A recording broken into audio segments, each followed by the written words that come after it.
పెరియాళ్వార్ అయిన విష్ణు చిత్తులకి గోదాదేవి తులసి వనంలో అయోనిజగా దొరికింది.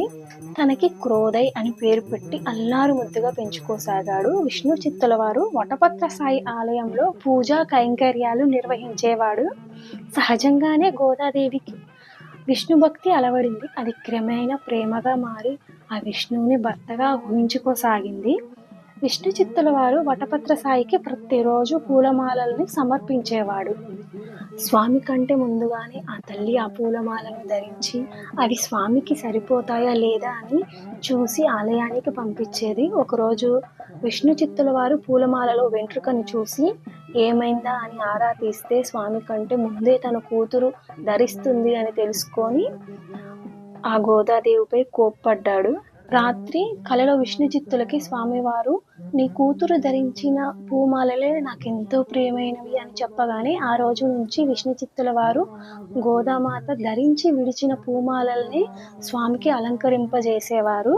గోపికలు కాత్యాయని వ్రతం చేసి ఆ కృష్ణుణ్ణి పెళ్ళాడారని తెలుసుకున్న అమ్మవారు తాను కూడా స్వయంగా ధనుర్మాసంలో శ్రీవ్రతం ఆచరించి మన కోసమని 30 పాశురాలని అందించారు. విష్ణు చిత్తుల వారికి స్వామివారు కలలో సాక్షాత్కరించి నీ కూతుర్ని నేను వివాహం ఆడతాను, తనకి 108 దివ్యక్షేత్రాలలోని అర్చామూర్తులను చూయించు అని చెప్పాడు. విష్ణు చిత్తుల వారు అలాగే చేశారు. ఆ గోదాదేవి కోసమని ఆ 108 దివ్యక్షేత్రాలలోని అర్చామూర్తులు సశరీరంగా వచ్చి అమ్మవారి ముందు నిల్చున్నారు. ఆహా, ఎంత అద్భుతమో కదా ఇది.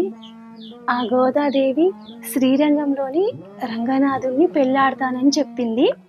ఒకనాటి శుభముహూర్తాన అమ్మవారిని పెళ్లి కూతురుగా రెడీ చేసి మేళ తాళాలతో శ్రీరంగం తీసుకొని వచ్చారంట. సో ఈ అద్భుతాన్ని చూడడానికి జనం కోకొల్లలుగా వచ్చారంట.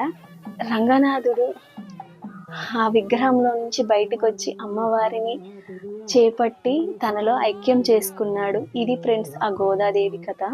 సాక్షాత్తు భూదేవి స్వరూపమైన ఆ గోదాదేవి ఆ స్వామిని ఎలా చేరుకోవాలో, ఎలా ముక్తిని పొందాలో స్వయంగా మానవకాంతగా తాను జీవించి